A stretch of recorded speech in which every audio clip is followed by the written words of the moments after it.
আবারও জমি দখলকে কেন্দ্র করে দুষ্কৃতিকারীদের হাতে আক্রান্ত ১০০ বছর বয়সী এক বৃদ্ধা মহিলা সহ ওনার ছেলে। জানা গেছে মেলাঘর থানার অন্তর্গত মোহনভোগ এলাকার রাবিয়া বিবি দীর্ঘ ৩০ বছর ধরে নিজের জোত জমিতে বাড়ি ঘর বানিয়ে বসবাস করে আসছিল। হঠাৎই একই এলাকার মুকলিশ মিয়া ও তার ছেলে মুক্তল হোসেনের নজর পড়ে ওই ১০০ বছর বয়সী বৃদ্ধা রাবিয়া বিবির জোত জমিতে। মুকলিশ মিয়া ও তার ছেলে মুক্তল হোসেন দীর্ঘদিন ধরে বিভিন্ন কৌশল অবলম্বন করে আসছিল বৃদ্ধা মহিলার জোত জমিটি কবজা করার জন্য, কিন্তু কোনোভাবেই তা সম্ভব হয়ে উঠছিল না। তাদের পরে বৃহস্পতিবার মুকলিশ মিয়া ও তার ছেলে মুক্তল হোসেন তাদের দলবল নিয়ে ওই বৃদ্ধা মহিলা সহ ওনার ছেলে আব্দুল কালামের সাথে ঝগড়া বিবাদ শুরু করে।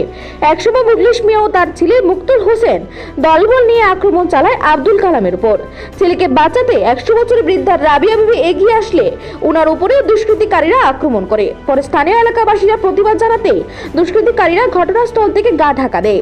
পরে আক্রান্তকারী আব্দুল কালাম বৃহস্পতিবার রাতে মুকলিশ মিয়া ও তার ছেলে মুক্তল হোসেনের বিরুদ্ধে মেলাঘর থানায় লিখিত অভিযোগ দায়ের করে।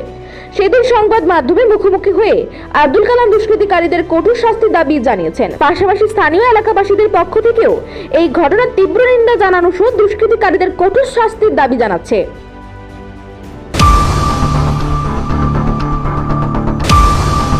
আমার নাম আবুল কালাম। কি হয়েছে আজকে আপনার বাড়িতে? আমি সরকারি ঘর পাওয়ার পরিপ্রেক্ষিতে তারা অনেক দিন ধরে আমার ওই অশ্লীল গালাগালি বোকাবাদ্য করে আমি কিছু মাতি না। তারা বলতে কার কথা? তারা যে মুখলিস মিয়া এবং এই সালাম মিয়া, ওই মুক্তুল হোসেন, তারা। বাড়ি কোন জায়গায়? বাড়ি আমাদের একই গ্রাম, একই ওয়ার্ড, মোহনপুর ১ নম্বর ওয়ার্ডই। তো তারা আজকে যাই উঠছে, আমার রাজমিস্ত্রিরা কাজ চালাইছে।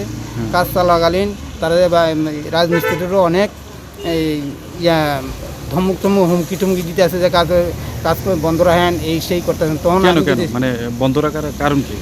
কারণ কি ওই কাজ তাদের জায়গার মধ্যে আমি ঘর করতাম না, বসবাস করতাম না, ঘর দুয়ার করতে পারতাম না। জায়গা কি তারা জায়গা বলতে তাদের যেই পর্চা, ওই পর্চার ভিতরে বাবার নামে ওই মালিকে যেই বিবাদীর বাবার নামে দলিল দিতে পারছে না, কিন্তু এই তাদের যৌথ পর্চার মধ্যে আলাদা দাগ নাম্বারে ৩০ শতক দেওয়া গেছে। ওই মূল্যে আমি ওই জায়গাতে বসবাস করতেছি এবং সরকারি আমাদের ব্লক, মোহনপুর ব্লকের বিডিও সাহেবে ওই কাগজ মূল্যে আমার নামে টাকাটা, ঘরের টাকাটা স্যাংশন করাতে প্রথম কিস্তি টাকা ঢুকাইছে। আমি ওই মূল্যে আমি কাজ ধরছি।